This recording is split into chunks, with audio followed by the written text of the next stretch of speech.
Salut, bienvenue à l'atelier. Aujourd'hui on a ça, une carte, enfin deux cartes, la carte de puissance et la carte mère, enfin la carte qui gère tout le logique, d'un moniteur 4K LG, je sais plus quoi. Bref, le moniteur ne fonctionne pas, il s'allume pas en fait, il y a rien, il y a rien. Le client dit il y a rien.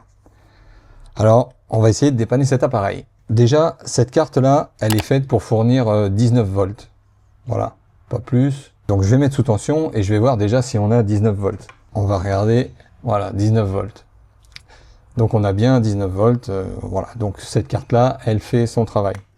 Donc le problème ne vient pas d'ici. Maintenant, on va regarder un peu les différentes tensions. Donc les tensions, on les prend sur les bobines. Ici, attends, je vais mettre ça là.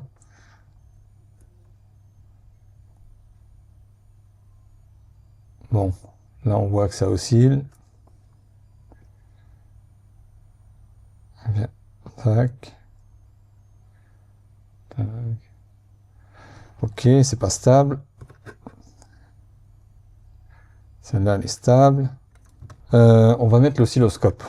On va regarder les tensions qui oscillent. Ça monte, ça descend, ça monte, ça descend, ça monte, ça descend. Donc ça, c'est un comportement de reboot, en fait. Voilà, la carte essaye de démarrer, elle n'y arrive pas, elle recommence, elle essaye de démarrer, elle n'y arrive pas, elle recommence, ainsi de suite, sans fin. Sur ce type d'écran, il y a un souci qui vient d'ici. Le firmware de l'EEPROM qui est corrompu. Donc, si le firmware est corrompu, le processeur essaye de se lancer, mais il n'a pas les bonnes infos. Du coup, il s'arrête, et puis il réessaye de se lancer, il n'a pas les bonnes infos, il recommence, il s'arrête, il fait que ça. Et c'est pour ça qu'on voit nos tensions tomber, monter, tomber, monter, tomber, monter, comme ça. Donc moi, ce que je vais faire, je vais prendre l'EEPROM ici, je vais réécrire un programme sain, parce que celui qui est à l'intérieur, il doit être corrompu, et on va re-regarder les tensions. Donc là, à l'aide d'un logiciel, je compare les deux firmware, et on s'aperçoit qu'il y a beaucoup de différences.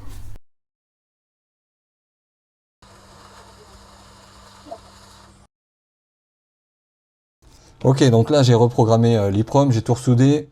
Maintenant on va regarder ce que ça donne. Donc je remets sous tension. On a les deux rails ici là qui sautaient. Et là, ça saute plus.